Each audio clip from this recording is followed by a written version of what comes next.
Function not defined है। लेकिन यहाँ पे क्या लिखा हुआ है, यहाँ पे लिखा हुआ है x इज टेंडिंग टू 2। तो अगर x टेंडिंग टू 2 है मतलब x का वैल्यू एक्जैक्टली 2 तो है नहीं, इसका मतलब x माइनस 2, इसको इधर शिफ्ट कर लो, x माइनस 2 जीरो तो है नहीं, ये जीरो नहीं है, जीरो नहीं है मतलब अब ये डिफाइंड हो जाएगा। तो अब आप इसको कैसे करोगे, अब ये नॉन जीरो क्वांटिटी है और नॉन जीरो क्वांटिटी को आप कैंसिल कर सकते हो ना, तो इसको फैक्टराइज कर लो और कैंसिल कर दो। तो देखो इसको फर्दर हम कैसे करेंगे, इसको फर्दर ऐसे ही तो करते हैं ना, लिमिट x टेंडिंग टू 2, इसको आपने फैक्टराइज किया तो जैसे ही आप फैक्टराइज करोगे तो ऊपर नीचे कैंसिल हो जाएगा। अब कैंसिल हम कर सकते हैं, यहाँ पे हम कैंसिल कर सकते हैं, वहां पे नहीं कर सकते। क्यों ऐसा, क्यों अब क्यों कर सकते हैं, क्योंकि अब ये नॉन जीरो क्वांटिटी है ना, आपको बोला जा रहा है x is tending to 2, if x is tending to 2 x is not equal to 2, वो 2 से थोड़ा ज्यादा होगा या 2 से थोड़ा कम होगा, बट 2 नहीं है, इट इज नेवर 2 है ना, x इज टेंडिंग टू 2 मतलब x इज नेवर 2, 2 से या तो थोड़ा बड़ा होगा या 2 से थोड़ा कम होगा, समझ गया ना। तो x minus 2 non zero quantity हो गया, क्योंकि x2 तो है नहीं, या तो ये 1.9 है या 2.1 है, नॉन जीरो क्वांटिटी आएगा ना, और नॉन जीरो क्वांटिटी को आप कैंसिल कर सकते हो, ऊपर नीचे नॉन जीरो क्वांटिटी को कैंसिल कर सकते हैं, ठीक है। तो बस अब कितना आ गया, तो देखो यहाँ पे लिमिट x टेंडिंग टू 2 और 2 + 2 4 आ जाएगा, मतलब x + 2 है, तो फाइनल आंसर कितना आ जाएगा, 4 आ जाएगा। तो देखो लिमिट एग्जिस्ट कर रही है, फंक्शन डिफाइंड नहीं है बट फिर भी लिमिट एग्जिस्ट कर गई, ठीक है। अच्छा अब आते हैं इनडिटरमिनेट फॉर्म क्या होता है। इनडिटरमिनेट फॉर्म आप यहाँ पे देखो, अगर मैं इसमें x का वैल्यू 2 पुट कर दूं, सीधा सीधा अगर मैं डायरेक्टली x का वैल्यू 2 पुट कर दूं तो क्या आ जाएगा, ये 0/0 इनडिटरमिनेट फॉर्म इसको बोलते हैं।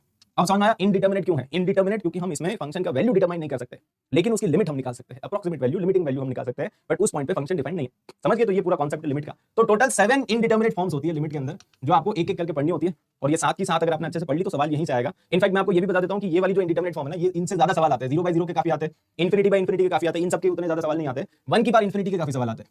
तो जो इंपॉर्टेंट वाली इनडिटरमिनेट फॉर्म जहां से आपको सवाल आएंगे एग्जाम में, वो है 0/0, इनफिनिटी/इनफिनिटी या 1 की पावर इनफिनिटी, मैक्सिमम सवाल यहीं से बनते हैं। बट फिर भी हम आज के लेक्चर में सब कुछ ही पढ़ेंगे वैसे तो, ठीक है, पढ़ेंगे सब कुछ, बट इस पे आपको थोड़ा ज्यादा फोकस करना है, ठीक है। तो 0/0, इनफिनिटी/इनफिनिटी, 0 × इनफिनिटी, इनफिनिटी माइनस इनफिनिटी, 0 की पावर 0, इनफिनिटी की पावर 0 और 1 की पावर इनफिनिटी, ये टोटल 7 इनडिटरमिनेट फॉर्म आपकी टोटल पूरे चैप्टर में अपने को पढ़नी है। तो एक एक करके पढ़ना स्टार्ट करेंगे। 0/0 और इनफिनिटी/इनफिनिटी के लिए कौन कौन से मेथड्स होते हैं, तो आप यहीं पे लिख लो, 0/0 और इनफिनिटी/इनफिनिटी के लिए 3 मेथड होते हैं।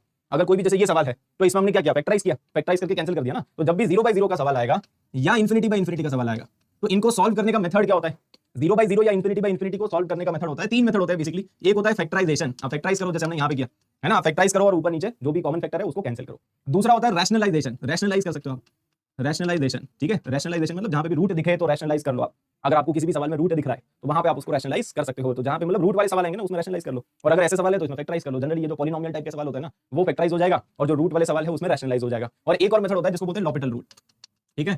तो लॉपिटल रूल, LH रूल आप बोल सकते हो। लॉपिटल रूल में क्या करते हैं, ऊपर नीचे डिफरेंशिएट करते हैं। अभी हम पढ़ेंगे एक एक करके पढ़ेंगे ये सारे क्या होता है, फैक्टराइजेशन, रैशनलाइजेशन, लॉपिटल, ठीक है। तो या तो आप फैक्टराइज करोगे 0/0 या इनफिनिटी/इनफिनिटी का कोई भी सवाल आ जाए, either you will use factorisation or you will use rationalisation or you will use L'Hopital. L'Hopital में क्या करते हैं, ऊपर नीचे डिफरेंशिएट। देखो आप जैसे इसमें भी लॉपिटल कर सकते हो, इसको ऊपर वाले को डिफरेंशिएट करो कितना आएगा, ऊपर वाले को डिफरेंशिएट करेंगे 2x आएगा, और नीचे वाले का डिफरेंशिएशन तो x का डिफरेंशिएशन 1 होता है, कांस्टेंट का तो 0 ही हो जाएगा, ठीक है। और x का वैल्यू आपको कितना डालना है इसमें, limit x is tending to 2, तो जैसे आप x का वैल्यू 2 डालोगे 2 × 2 4, देखो आंसर आ गया ना, सेम आंसर ही आएगा। तो आप लॉपिटल से करो या फैक्टराइज करके करो, आंसर आपका सेम ही आता है।